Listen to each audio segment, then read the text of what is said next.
Hello guys! For today's video, gagawa nga tayo dito ng bread. So, ayun na. Naglagay tayo ng harina, ng sugar, then ng yeast. Maglalagay din tayo dyan ng milk and egg. Ayan, pinagawa ko na siya dyan. Hindi ko na siya nilagyan ng salt kasi yung butter na gagamitin natin dito is salted butter na siya. Ayan.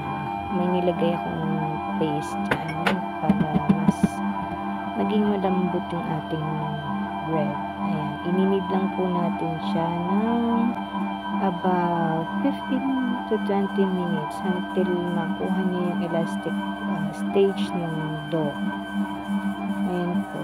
Ayan, ikot-ikot, ikot-ikot, parang pagpapaikot ng jowa ng char. Ayan, nilagay ko na nga yung butter dyan.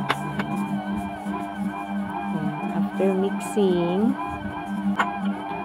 ipapaikot pa natin yan siya ng about 10 minutes.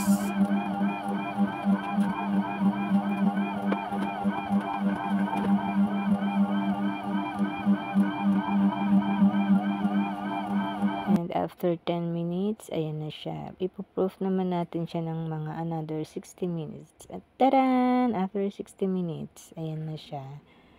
Ayan, nilagyan ko na siya ng toppings dito. And then, i-bake natin siya for about 20 to 25 minutes. And then, jaran! Eto na siya.